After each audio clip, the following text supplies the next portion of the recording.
Hello అండి అందరికీ. Welcome to Padmalogs. This is Padma. అందరికీ ముందుగా హ్యాపీ వినాయక చవితి అండి. కానీ నా పోస్ట్ కొంచెం లేట్ అయ్యింది.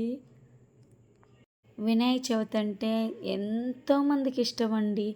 ఫస్ట్ పండగ మనం చాలా అంటే చాలా చక్కగా చేసుకోవాలి. అదే అంటారు కదా, వినాయక చవితి వచ్చిందంటే మనకి అన్ని పండుగలు తీసుకొస్తుందండి ముందుకి. మీరు ఎలా పూజ చేసుకున్నాము? మేము ప్రతి ఒక్కటికి ఆ గణేశుడికి ఇష్టమైనట్టు ప్రతి ఒక్కటి పెట్టుకున్నామండి. మా అత్తమ్మ నీట్గా, మా పిల్లలు నీట్గా అలంకరించేశారు ఆయనకి. అస్సలు చాలా అంటే చాలా అందంగా ఉన్నాడు మా గణేష. నిజం చెప్తున్నా, పూజ చేసుకున్నప్పుడు మనసు చాలా అంటే చాలా ప్రశాంతంగా ఉంటుందండి. ఆ గణపతి పూజ అంటే ఇంట్లో అసలు జ్ఞానం మనకన్నీ ఇస్తాడండి ఆ దేవుడు. ఎప్పుడు మనస్ఫూర్తిగా మొదటి పండుగ చాలా అంటే చాలా చక్కగా చేసుకుంటారు అందరూ. ఎక్కడ చూసినా మన ఊర్లో బొమ్మలైతే చాలా అంటే చాలా అందంగా ఉన్నాయండి. చూసేసి వచ్చాను, చాలా బాగున్నది. ఒక్కటి ముఖ్యంగా గమనించుకోండి ఫ్రెండ్స్, ఆ గణపతిని పూజించేటప్పుడు ఖచ్చితంగా అండి గరిక, తెల్ల జిల్లేడు పువ్వులు, దర్బారు ఖచ్చితంగా ఈ 3 ఉండేటట్టుగా చూసుకోండి ఫ్రెండ్స్. మీకు ఇంకో విషయం తెలుసా? నేను తాటిపండు స్వయాన చెట్టు దగ్గరికి వెళ్ళి తాటిపండు తెచ్చుకున్నానండి.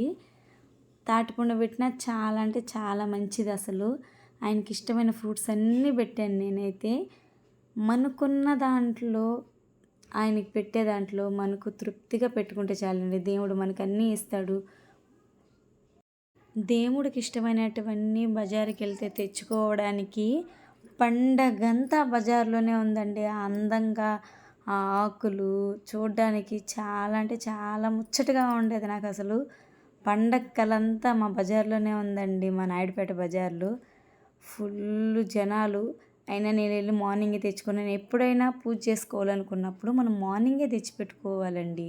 దేవుడికి పెట్టుకోవాలంటే నైట్ తెచ్చిపెట్టుకొని మార్నింగ్ చేసుకోకూడదు. ఖచ్చితంగా నేను మార్నింగే పూజ చేసుకునే ముందు తెచ్చుకున్నాను. కానీ 10:30 పైన బాగుంది కాబట్టి పూజ అయితే స్టార్ట్ చేసానండి నేను. ఇంకా అన్నీ ఆ గణేశుడికి అలంకరించేసిన తర్వాత ముచ్చటగా చిన్న ముగ్గు ఆయన ముందు వేసానండి. నా ముగ్గు ఎలా ఉందో చెప్పండి ఫ్రెండ్స్. ఇంకా ఇంకో విషయం అండి, అక్కడున్న విగ్రహాల్లోకి నాకు ఒక విగ్రహం నచ్చిందండి. చూడంగానే దాని గురించి మీకు చెప్పాలనుకుంటున్నాను ఫ్రెండ్స్ నేను. అదేదో కాదండి, మన పార్వతీదేవి ఆ గణేషుని తయారు చేసేటప్పుడు పసుపుతో తయారు చేస్తుంది కదా, అది నాకు ఇక్కడ బాగా గుర్తొచ్చింది. ఖచ్చితంగా నాకు కూడా పసుపులో ఉంటే బాగుంటుంది అనుకున్నాను. ఆడ చూడంగానే పసుపుతో తయారు చేసింది నా గణేశుడు కనిపించాడండి నా కళ్ళ ముందు. చూడంగానే కొనాలనిపించింది. మట్టి విగ్రహాలు పెట్టుకుంటే చాలా అంటే చాలా మంచిదండి. మీరు ఇలా చేయండి ఫ్రెండ్స్. ఇంతకీ నేను మా అత్తమ్మ కలిసి చేసిన పూజ ఎలా ఉంది ఫ్రెండ్స్? చూడండి ఎంత బాగా అలంకరించిందో మా అత్తమ్మ. గరికి తెచ్చింది, ఆయనకి ఎంతో ఇష్టమని నాకు చెప్తుంది. గరికి లేనిదే ఆయన పూజించకూడదని. ఎంతో అంటే ఎంతో సంతోషంగా ఉండిందండి. నా ముగ్గు ఎలా ఉంది? నా బుజ్జి ముగ్గు.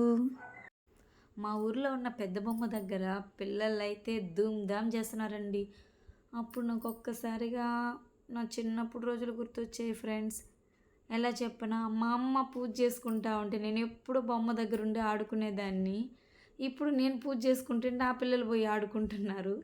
నాకైతే నా చిన్నప్పుడు రోజులందరూ గుర్తొచ్చేసాయి. ఆ బొమ్మ దగ్గర నుంచి అసలు వదిలి వచ్చేది కాదు అసలు. మీరు కూడా నాలాగే బొమ్మ దగ్గర వెళ్ళి చిన్నప్పుడు ఆడుకునే వాళ్ళు కదండి.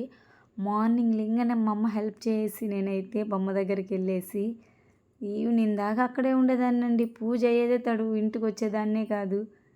మీ అందరూ ఎలా ఎంజాయ్ చేశారు ఈ వినాయక చవితిని? మన కామెంట్ బాక్స్లో కామెంట్ చేయండి ఫ్రెండ్స్. ఫైనల్గా మా పూజ అయితే కంప్లీట్ అయిపోయింది ఫ్రెండ్స్.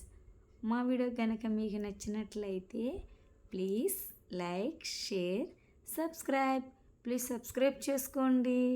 సబ్స్క్రైబ్ చేసుకోవడం మాత్రం మర్చిపోవద్దండి ప్లీజ్.